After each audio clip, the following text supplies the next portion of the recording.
Terima kasih untuk para fans Agni Lovers. Semoga semuanya sehat selalu, panjang umurnya. Tetap dukung karya-karya Niken dan juga Mas Akbar. Terima kasih buat Agni Lovers. I love you semuanya. 2, 3. Terima kasih buat Tante Jessie, Tante Risma dan juga Tante Iva. Semoga semuanya sehat selalu, panjang umurnya. I love you buat tante-tanteku semua. Terima kasih. 3. Terima kasih untuk Tante Jessie dan juga Tante Risma. Semoga cepat ketemu aku, semoga pulang. Terus semoga sehat selalu. Terus tambah sayang sampai Niken, support terus. Terima kasih.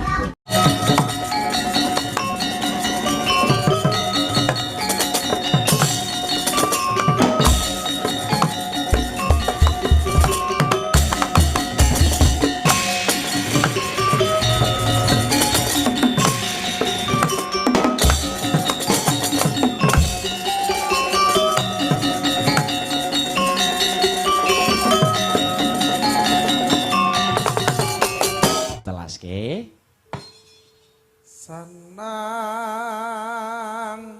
lamis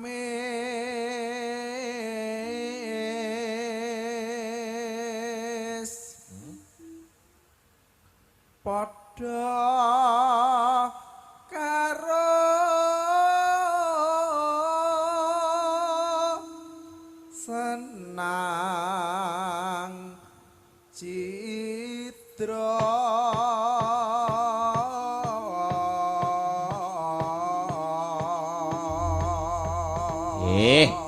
Nah, terus ke ya. Ah, tibake langgame. Anu, Dik Sinta ya, aja lamis. Lenggah mawon enten napa-napa. Lenggah.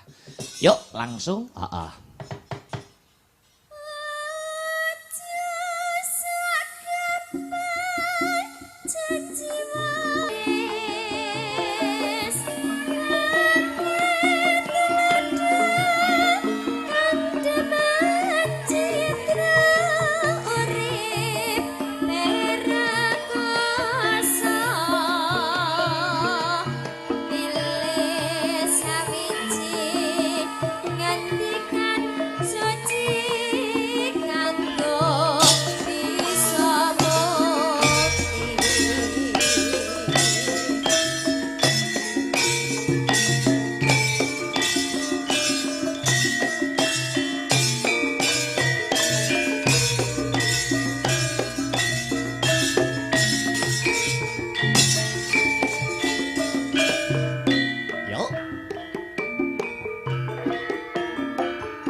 Matur nuwun.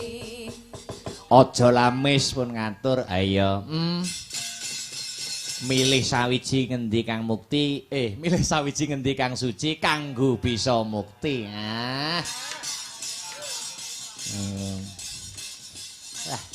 Uga mengucapkan terima kasih ngaturake panuwun nggo keluarga besar Bapak Eko Wahyudi Sagutra yo Mas Petro. Ayo.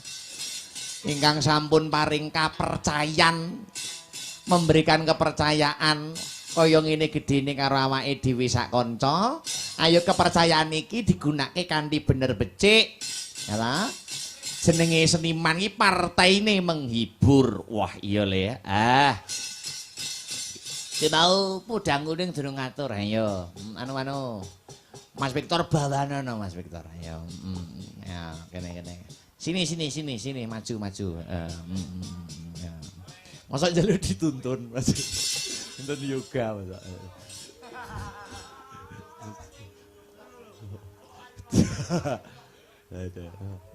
Lagi lho Mbah Waluya. Mbah Waluya. Tak lorek ndase ireng ngono kae. Nah, ngaturaken nulis dalu Mas Akbar. Injing no. Enjing nggih. Selamat pagi. Wah, Selamat pagi. mboten kademen ta jenengan? Wah, pun biasa Mas, wong ngen kula nggih gunung. Loh, ngene iki yo ngene sampean. Nggih sami wis sasrepe padha. Medane jalan anune infrastrukture Nek nggo. menawi jalanipun tesih ngen kula tesih lumayan lah. Oh, Nek tidak niki patek sulit nggih. Tidak patek sulit, bisa dijangkau oleh kalangan. Carane ya motor, mobil, truk bisa masuk. Alhamdulillah. Alhamdulillah. Endi to Mas desane sampean ndi to? Kula desanipun Kentrangan Sukomoro. Heeh. Oh iya, kapilut. Kapilut, Kapilut. mungkin dipinangkani. Iya no, kapilut. Karo sapa ki? Karo sapa? Pun Ya. manut sing jareke ben kopelan, Mas. Sapa no? Niku Mbak Aulia. Oh iya. Iya. Mbak Aulia awe dituding Mas Victor lho. Lah ora semayan ora anu kok jareke kok padha. Ayo Mbak Aulia turutono Mbak Aulia. Ngene, Mbak, ngene, Mbak. Ingkang rokok Mas Victor. Walah, ingkang rokok. Rokok. Rokok. Kandhani kok. Domong, iya. Ayo. Iya. Ngene-ngene lho. Nah, kopel. Kopel ngene. Kurang serasi piye ya ta? Domong iya. Aja demek-demek. Oh iya. Walah. Lah luwang song ngene lho matek ngono. Hawane mendukung ya kasine. Sapa? Kok ya iso padha to, Lah Mas? jo aku dhewe yo mbok. Mbak Aulia kapilut kaget kapilut. Saged tapi rada ngerepek nggih. Mboten napa-napa, mboten napa-napa. Presiden sambutan wae maca kok. Betul. Pidato mawon ya maca. Nggih. Bawane apa ya? Slindro. Manut. Heeh. Sembarang. Songo ya ya. Grandel ya kena grandel, selobok kuwi. Ya, tak coba, Heeh. Ya, karena Pikantrum. Heeh. Grandel. Karo sing terus sampean nekok sikile terus aku lho kuwi lho ya, aku ya pengen. mene. Anu sampean nekuk sikile kok dilinggahi cengele. Kok cengel, Mas? Apa to? Yo Lah- umume pupu to. Oh. Cengel rumangsane meja kok. Iya. Iya jajal. Grandel. Senenganmu to grandel iki? Grendel. Kanjukan iki grendel. Piye-piye. Memanesmu hangu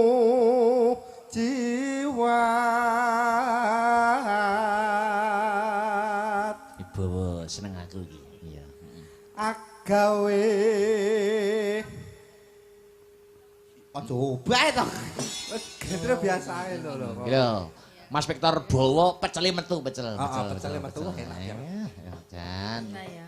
Aku ngrungokne bawane sampean merinding. Ngengei Pak aku, Pak. Jojo. Iya, satu. Dalange posone debok ngono ya. Poso lho wong ora luwe. Ya luwe ya kok nek isor wae pajak ngono. Iya. Lah ketoke peyeke ngawe-ngawe. Tenan kan. Ayo Dik, lanjut Dik. Agawe ruci tenggale Terus lara lopo kang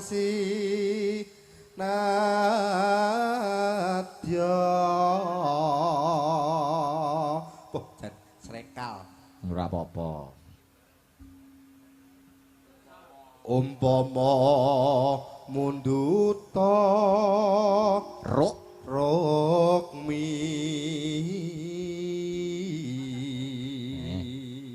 sip. Terus tartamtu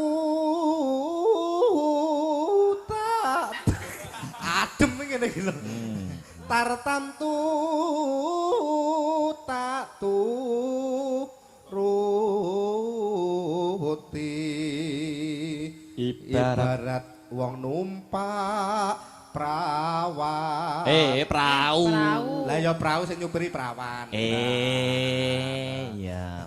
Boleh. boleh dagelan isu-isuan Iya. Terus lumampah tanpa welas ing madyan jala niti.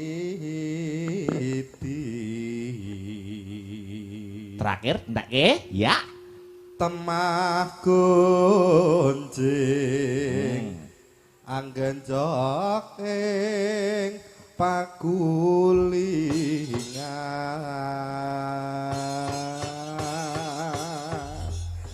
Anggen jok. Dijogeti Mas. Jogeti Mas. Jogeti. Anggen jok. Kapilut permintaan saking Pak Eko Wahyudi. Pak Eko. Masuk Pak Eko, ayo. Masuk Pak Eko, yuk. Kalamun weruh sliramu. Batin iki kananing tangan sahrangmu. Rasa tresno kang tak endhep. Sarwa mikir ati tanepi dendam kaya ora bisa ngocati saben wanci tansah agoda ati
Ayo.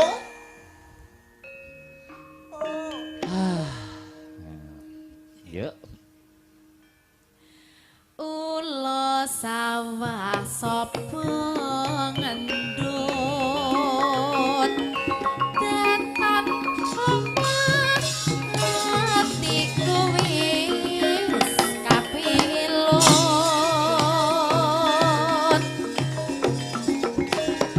sae bebungah rasaku lamun bisa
Yo.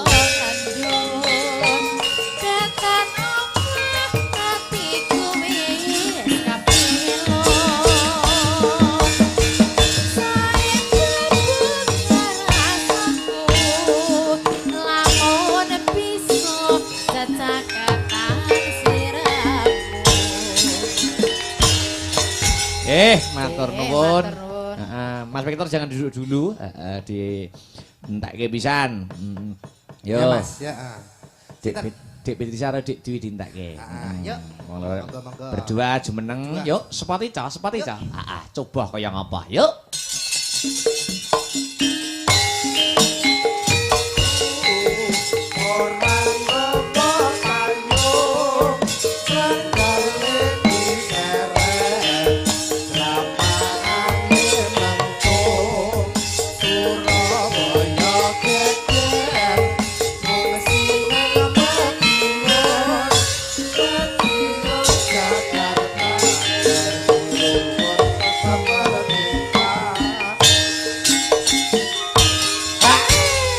Disapa Mas Dokter. Wis apa?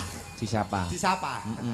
Disapa. Ngaturaken wilujeng enjing Mbak Beatrice. Wilujeng enjing Mas Victor. Nah, ngaturaken wilujeng enjing Mbak Dwi.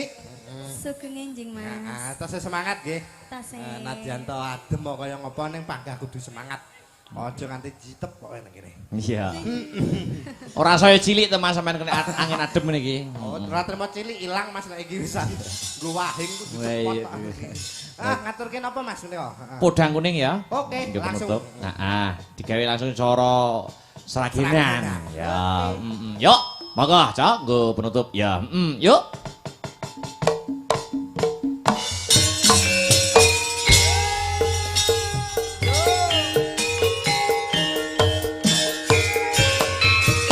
Yo.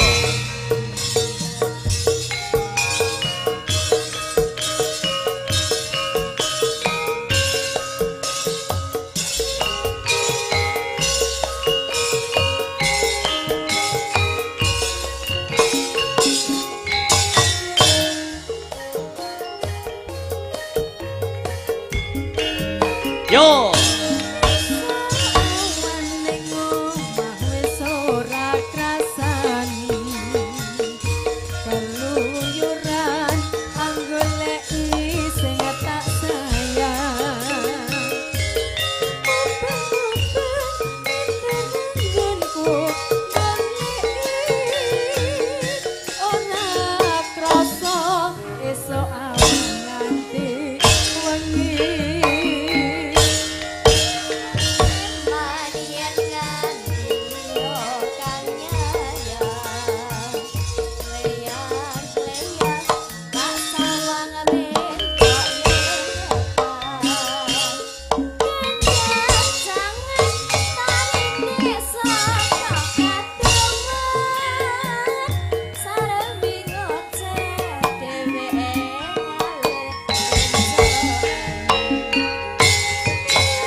Mas Sunil, Mas Sunil.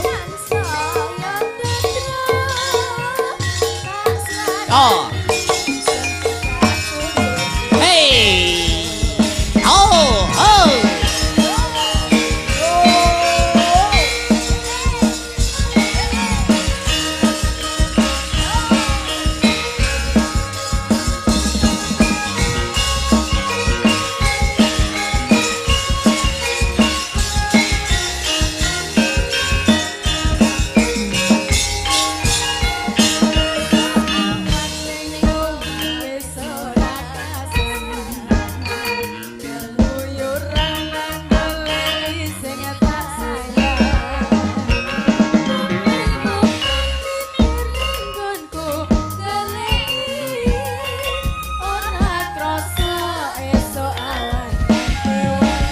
Oh, ha.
Matur nuwun Mas Victor. Ya, Mas Gareng Dik Bagong. Piye le, Truk? Piye Mas Victor? Ayo keripik gedang, keripik telo sithik edang maton rata. Heeh. Dientekke lakone Semar mbangun kayangan mengko mundhak. Dinteni kelawan bendara. Ayo. Nutuke lakon kaya ngopo babare lakon? Ayo le tak dereke. Ayo Mas Victor. Heeh.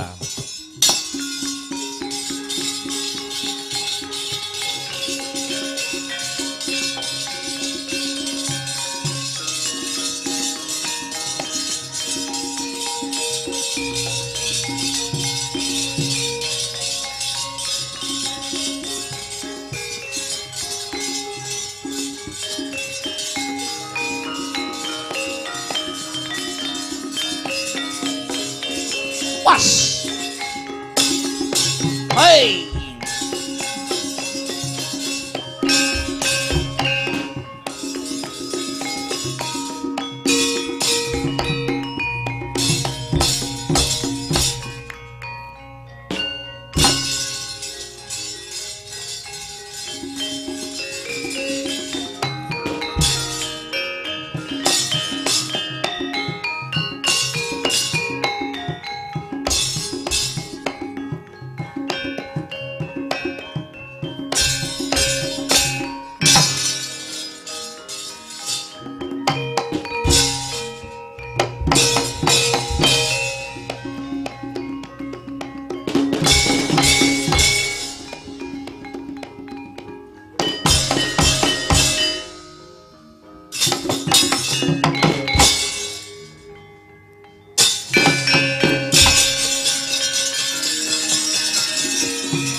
Palogon laguning lekas Lukita linuding kidung kadung kadereng hamomong ing lae menawi mboten kelentuk ing pamamas menika bendara kula ing Plangkamati Raden Abimanyu ingkang kepareng rawuh. Iya Wa Semar. Bekti kula katur nggih Gus. Wa Semar wis ndak tampa. Wonten wigatos ingkang pundi Ndara? Dene paduka Ndara Abimanyu kestu rawuh wonten Karang Kadempel mriki. Wa Semar tak kira mung Wa Semar kang bisa ngudari reruwet madhangake pepeteng iki. Punapa ingkang dados underaning perkawis Gus? Ora ana sing tak penggalih kejaba mung murcane Kanjeng Rama Harjuna saka kasatriyan Madukara. Murcane Kanjeng Rama Arjuna wis ana tricandra utawa 3 wulan iki wa Semar.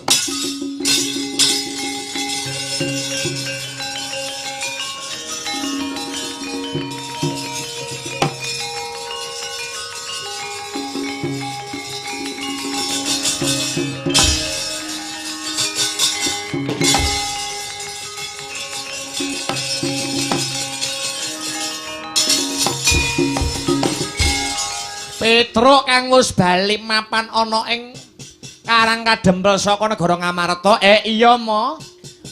Niki kula sawang ndara Raden Bimanyu. Iya Petruk. Bekti kula katur nggih, Den. Iya Petruk wis ndak tampa. Petruk, kepiye asile kowe saka negara Ngamarta anggonmu bakal nyilih jimat Jamus Kalimasada antuk gawe apa ora? Ngene ya, Pak. Sak tekaku ana setinggil negara Ngamarta iki mau jebule kedhisikan karo rawuhe sinuwun ing Mandura Prabu Baladewa kang sarimbit karo Patih Ngastina ya kuwi Patih Sengkuni. Lah tinemune sinuwun Prabu Baladewa ya duwe perlu kang padha ya kuwi nyilih wujude jimat Jamus Kalimasada. Wakasane dadi geger prang nganti dipisah lawan Raden Werkudara. Sarampunge dipisah Ndara Puntadewa nyusul njuk ngendika. Isine pangandikan sapa wae bakal disini wujude jimat Jamus Kalimasada yen bisa mujuti kembang kang ingaranan Sekar Jati Wasesa kabeh mau wangsit kang ditampa dening Ndara Puntadewa, Pak.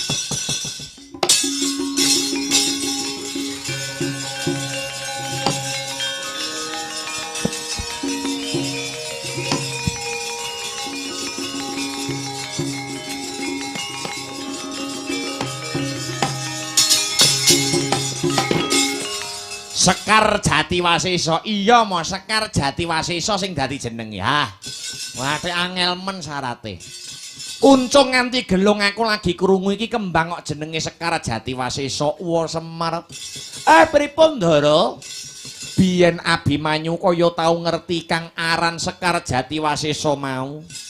Kembang mau papan dununge mapan ana tanah sabrang ya kuwi negara Paranghagni. Lah banjur wa Semar goleki kembang mau bakale diagem kanggo apa wa? Kangge syarat ngampil wujuding Jamus Kalimasada, Gus. Awit Semar badhe gadah damel inggih niku Semar badhene ambangun kayangan dandane mental kang sarta moraling para kawula. Yen pancen kaya mangkono wa Semar, ayo luwih dhisik bakal tak bantu ing reh ngumpadi Sekar Jati Wasesa. Mbok menawa Sekar Jati Wasesa kang disuwun kelawan wa Puntadewa kuwi mau ana sambung rapete. Ana sambung rapete kelawan murcane ramaku Raden Arjuna. Dados niki sesarengan lumampah wonten ing negari Paranghagni. Iya wa Semar aja kuwatir sing dadi rasamu. Senadyan ing kono klebu tanah sabrang yen ana bebaya kang anempuh ana marga Abimanyu kang bakal ngrampungi wa Semar. Sikra kang potongnya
Raden Abimanyu kowe ana ngendi Raden?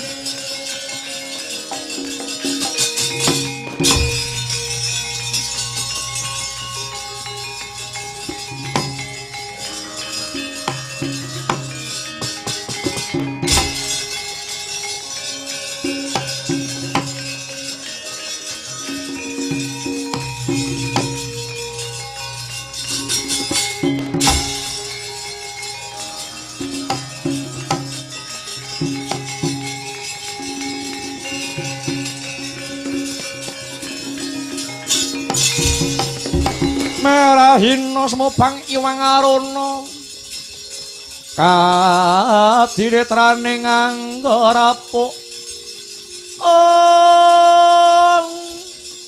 satane kila ringkane goro kaketer kinedongane nggung lerwowo sing pinipanco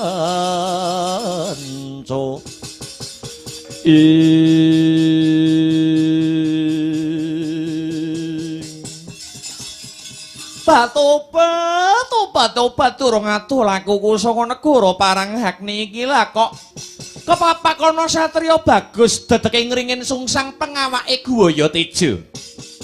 Memper kaya sajroning pangimpenku jenengmu sapa Raden? Satriya Plongkowati ya Tanjungan Nom kekasih Raden Abimanyu. Raden Abimanyu iya paduka ingkang kula pati Raden.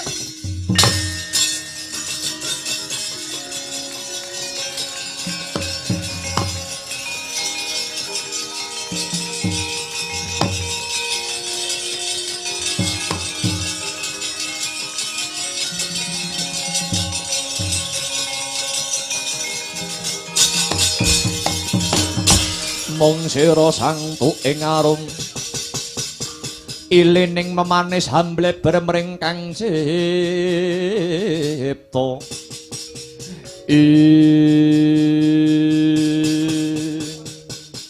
kowe goleki Abimanyu nuwun inggih Raden. Bares mawon rinten pantaraning dalu kula tansah kimpenan wewayangan handika Raden Abimanyu. Kula pasrah jiwa raga dhumateng paduka Raden keparenga kula suwita dhumateng jengandika Raden Abimanyu. Kowe arep suwita marang panjenengan ingsun. Nuwun inggih Raden. Usik kowe kuwi jenengmu sapa lan saka ngendi pinangkamu? Kula mijil saking negari Paranghakni. Dene wewangi kula Dahanasari Raden saka negara Paranghakni. Lakar kasinggihan. Bebana menapa ingkang kedah kula wujuti badhe kula sembadani. Paduka nyuwun menapa waton saged sesandingan kaliyan Raden Abimanyu punapa kemawon badhe kula sembadani. Dahanasari, aku ora butuh Mas Picis Raja Brana. Nanging aku mung nyuwun pitukon wujude Sekar Jati Wasesa manut kabar kang sumebar pawarta kang warata. Sekar Jati Wasesa mapane ana negaramu Paranghakni. Leres dawuh jengandika Raden Paduka ngersakaken Sekar Jati Wasesa. Iya, aku mung nyuwun kuwi. Sumangga. Sumangga kula kanthi wonten negari kula Paranghakni Paduka Raden kula aturi methik piyambak Raden.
anut lakuning Kurawa ing nguni patine Sang Abimanyu kena ing Citra ing Semar iki wis tekan ana jroning negara Paranggakni sarta wis antuk idi palilah methik wujuding Sekar Jati Wasesa kadose kula sawang inggih teng inggil nika sing diarani Sekar Jati Wasesa den iya wa Semar yen wis kelakon ndak petik wujuding Sekar ayo enggal-enggal lumayu wae saka papan kene aja nganti Abimanyu rabi karo Dahanasari sing baku Sekar Jati Wasesa wis diantuk kinarya syarat Semar bakal ngampil wujuding Jamus Kalimasada Semar.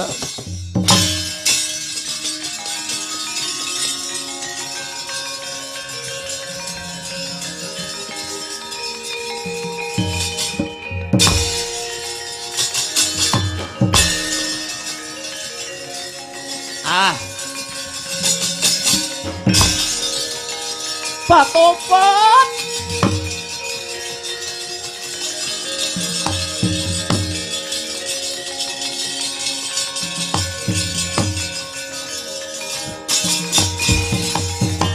melek dibungkusi mripatku melek diapusi karo Raden Abimanyu paduka Raden Abimanyu wong milik karo kembange wae kembang Jati Wasesa panjenengan Melayu panjenengan nglincati janji tak tututi kowe Raden Abimanyu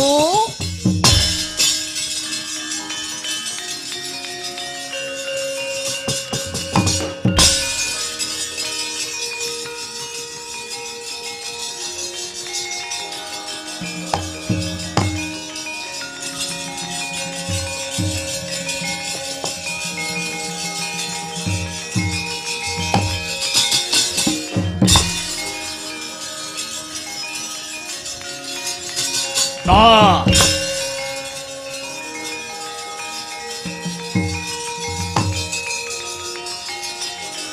tuh Kakang Mas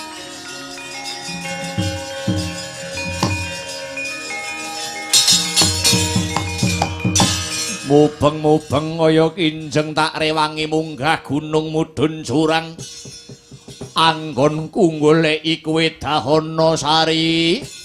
Waduh ketiwasan Kakang. Ketiwasan piye? Aku wis kelakon ketemu kelawan memani ing kalbu ya kuwi Raden Abimanyu.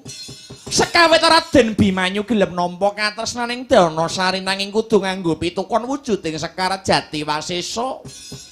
Satemah Raden Abimanyu ndak kanthi ana negara Paranggakni bareng kembange wis dipethik karo Abimanyu. Abimanyu tinggal gelanggang colong mlayu Raden Abimanyu tega karo aku Kakang. Piye?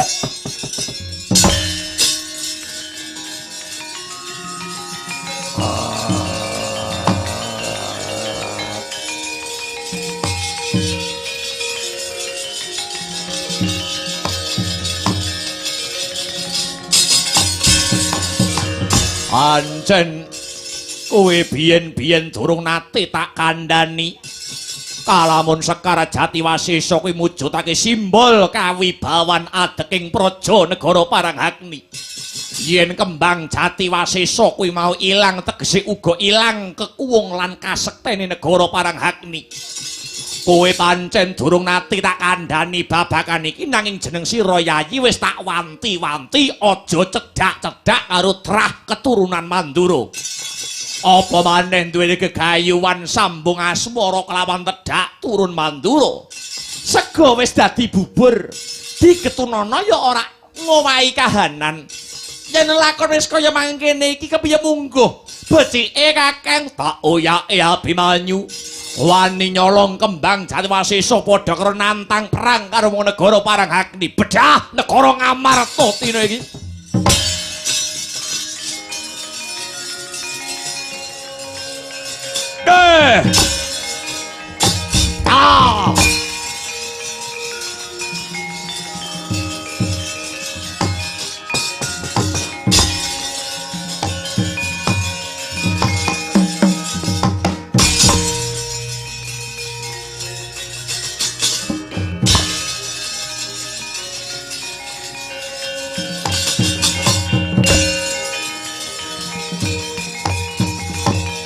Wah, Yayi.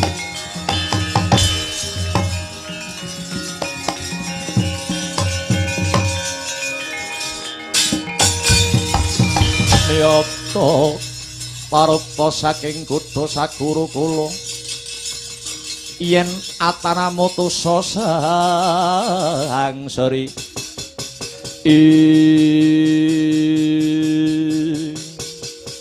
lonjong mimis ingkang dados lampahipun melar mingkus ambekanipun menika Koko Prabu Mandura. Ya Kresna wonten wigatos ingkang pundi kok sajakipun ngene.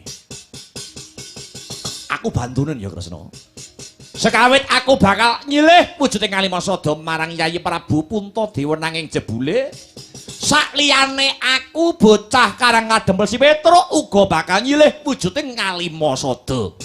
Satemah dredah munggahe Pancabakah. Petruk arep tak tamani pusakaku Kyai Nenggala lan Lugara. Lah kok pusakaku loro iki Mus Prakresna? Gamanku ilang. Iki piye Kresna? Kira-kira pusakaku mapan ana ngendi? Mangke riyen to Koko Prabu. Lah kok paduka Koko Prabu ngambil Kalimasada niku mengku sedya ingkang pundi? Krana aku tinangisan Yayi Prabu Duryudana. Negara Ngastina samengko lagi ke Taman Pagebluk Mayangkara kudu diruwat sarana Kalimasada. Lah dene Petruk kuwi nyilih Kalimasada ki kanggo bapake ya kuwi Kakang Semar anggone bakal ambangun kayangan. Koko Prabu paduka ditangisi Yayi Prabu Duryudana menika janjanipun namung pangrika dayanipun para Kurawa. Awit menawi Kalimasada sampun diregem dening Kurawa, tegese Pandhawa sampun boten gadah dasaring negara ingkang dados simbol kekuwataning nagari. Waduh iya ya Di. Banjur piye carane aku kudu nebus dosa lan kaluputanku iki Di? Nenggala lan Lugara tinemu wingking. Ingkang baku paduka Koko Prabu kedah sabiyantu Kakang Semar anggenipun kagungan sedya luhur. Badhe ambangun kayangan, mbangun jiwane para manungsa. Manut Kresna manut, monggo kula kanthi dhateng negari Ngamarta Koko Prabu. Lewat tepining lepen tempuran ingkang bening toyanipun supados enggal bening lelampan mriku. Iya Kresna, iya.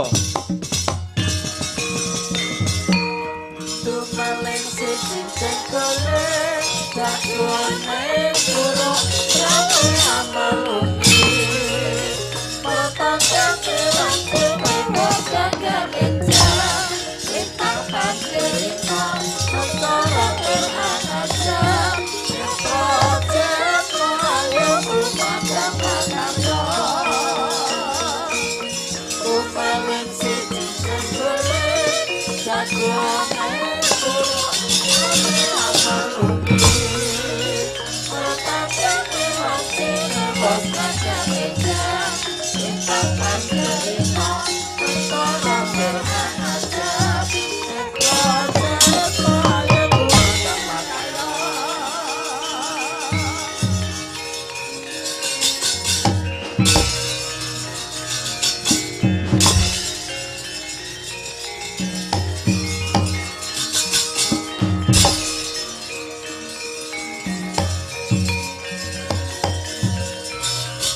Nata Kresna lan ngandika Duh Yayi Prabu hayya sungkawing tias ing Kakang Semar kang prapta ana satinggil negara Ngamarta. Inggih Ndara.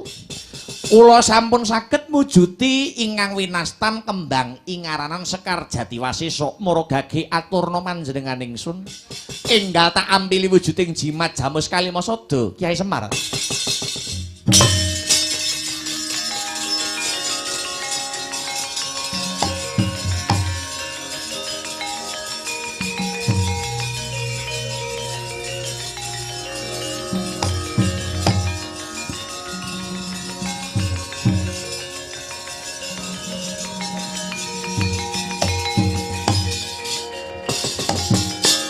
Lah ing kono ta wau nalika Sekar Jatiwasesa sinandingan pustaka jimat jamus Kalimasada ana kaelokaning jagat Sekar Jatiwasesa badar sejati wujud Raden Arjuna.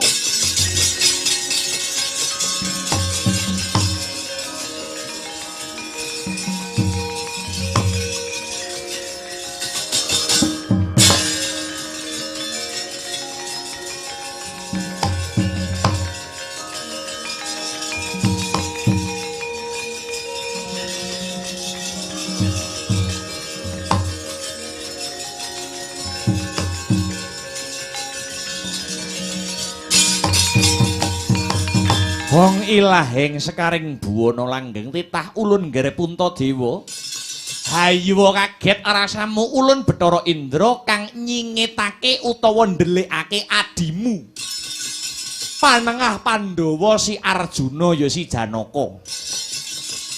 Arjuna nganti bisa dadi wujud kembang awit pun ulun mung mbantu wa Semar Badranaya. Kang kagungan niat luhur kepingin hambangun kahyangan.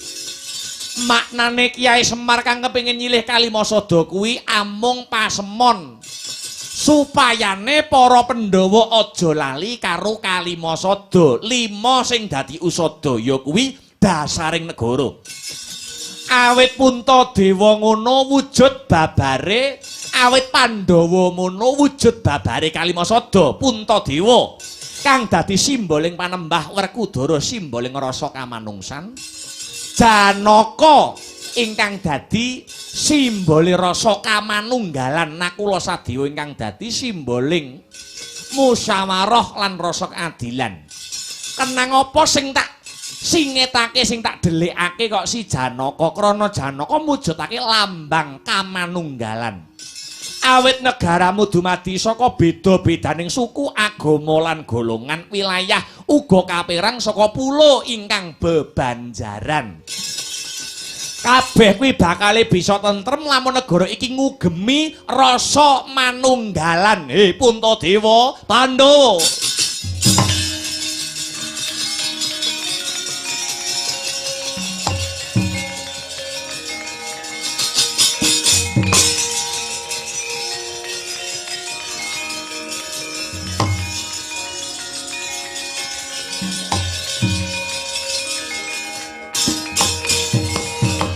Janaka ingkang wis timbul nuwun inggih Duh Koko Prabu, kula dipun utus kaliyan Bathara Indra salin wujud dados Sekar Jatiwasesa ing sedya mbantu Kakang Semar anggenipun badhe ambangun kayangan.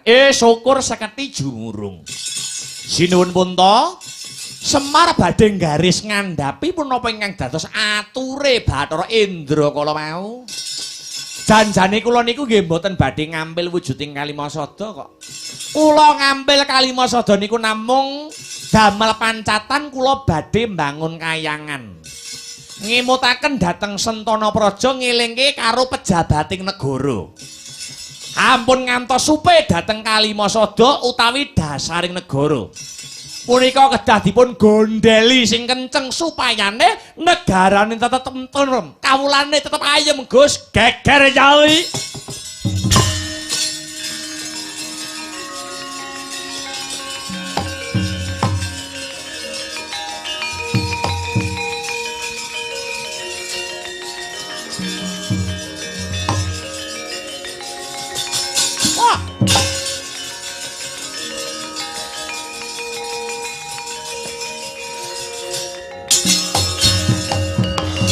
Ngaturi ketiwasan sinuwun. Dhateng Jawi wonten buta loro, buta lanang wedok ngamuk punggung Suratamtaha wonten negari Ngamarta. Koko Prabu, piye Kresna?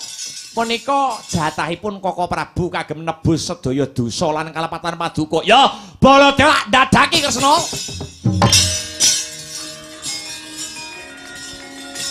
Oh.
mangan joro aku ning angin gugur agraning arga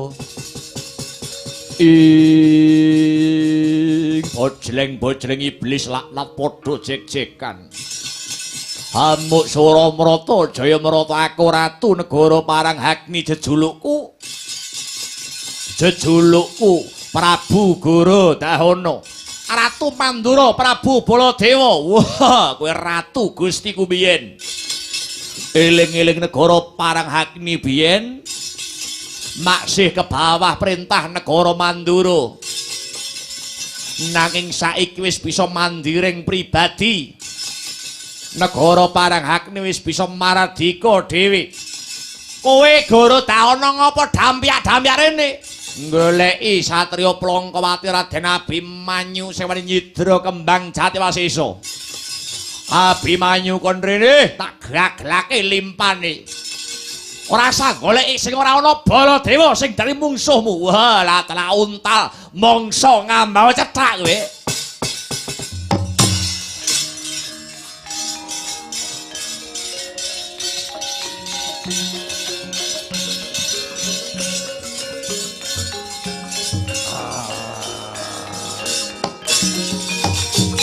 Ya! Ya!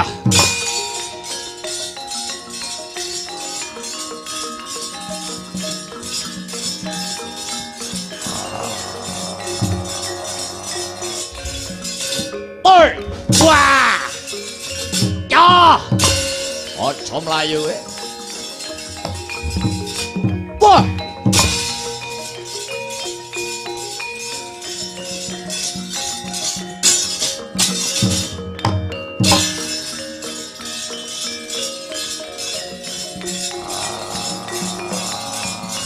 Ya! Get! Wah! Oh! Ayo! Bet! Oi! Ya!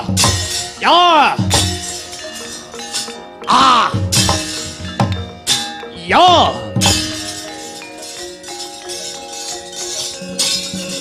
Wah!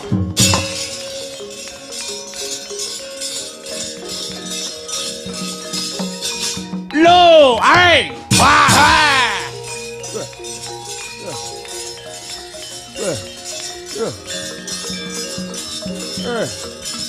ya, hey, atau mati aku, lo, hey, wah.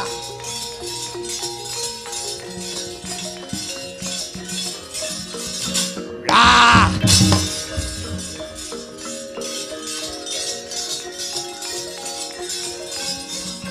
Alright. Ayo ngantemo. Alright.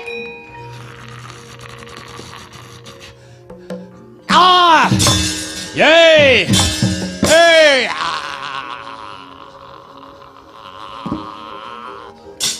Yay.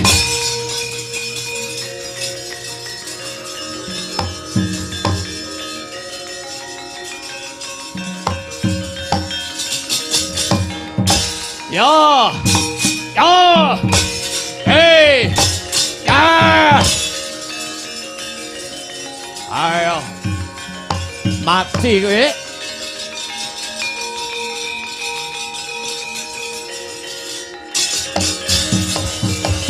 Prabu Baladewa den piting mani kelawan Prabu Gorodahana nata ing Mandura prasasat kaya wis linolosan kang dadi otot bebayune anane mung pasrah sumarah mring Gusti ingkang Maha Murah ucap sakala ana cahya murup sak mrica binubut cahya saking dirgantara punang cahya babar geni ingkang manghalat-halat angobar Sang Gorodahana lan Dahanasari dadar raseksa kekalih dadar sejatine wujud pusaka Kyai Nenggala lan Lugoro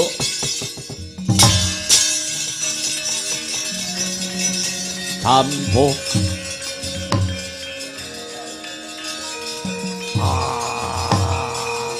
ayo upawit budiyo bangga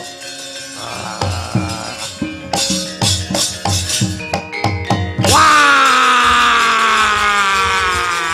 duh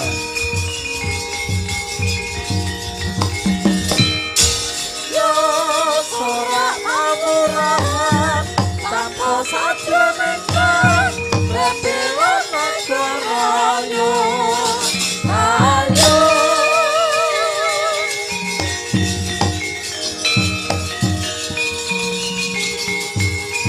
lo Yo sorak mawurahan tanpa saja mentang Bebelan negara yo ayo lo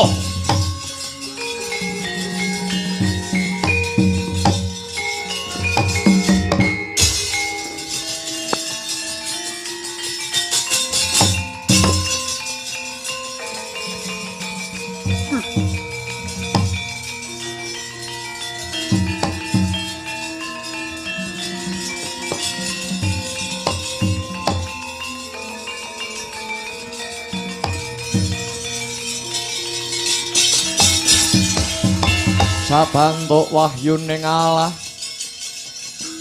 Gyodamilah mangukut ilmu bangkit ing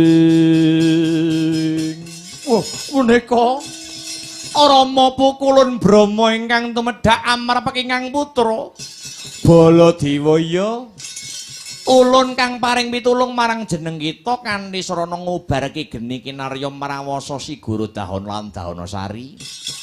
Lah kok menika badar pusaka kula kekalih Nenggala lan Lugara liripun kados pundi Pukulun? Baladewa sayektine pusakamu kekarone ulun ingkang jabel nganti tak dadekke buta loro, buta lanang karo buta wadon. Awit pusaka Nenggala lan Lugara kuwi sejatine ya kena sinebut pusaka lanang karo pusaka wadon. Nenggala sing wujude dawa, Lugara sing wujude mlenuk. Mula pusaka lanang karo wedok. Pusakamu tak jabel krana ulun bantu Kyai Semar nggone duweni niat kang luhur mbangun kayangan diwiwiti saka kayanganing para kawula ing negara Ngamarta.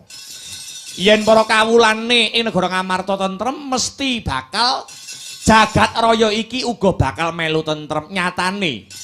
Nyatane jeneng kita Baladewa sekawit belani Kurawa lan ngentengke gegayuhane Kyai Semar pamonging tanah Jawa. Apa maneh jeneng kita Baladewa bakal mateni Petruk nganggo pusakamu Baladewa? Apa jeneng kita ora eling nalikane ulun menehi pusaka kekarone iki marang jeneng kita? Ulun wis meling pusaka iki kanggonen srana memayu hayuning bawana. Ndejekake lajering kautaman ora kanggo srana sewenang-wenang. Waduh, kula nyuwun pangapunten Pukulun awit saking kutunging raos cubluking mangertos ngantos Baladewa tumindak ingkang nalisir saking bebener. Ya, saiki pusakamu kekarone wis bali. Gunakno kanthi bener lan becik, njaluka pangapura marang Kyai Semar. Muga-muga kanthi Baladewa njaluk pangapura marang Kyai Semar kang dadi simbole wong cilik bisa dadi srana guyub lan rukun manunggaling kawula Gusti, manunggaling pejabat kelawan rakyat semono. Uga manunggaling sentana kelawan para kawula Baladewa. Serapa dia apa mungkin dunia dia melangani Serapa arah tak dapat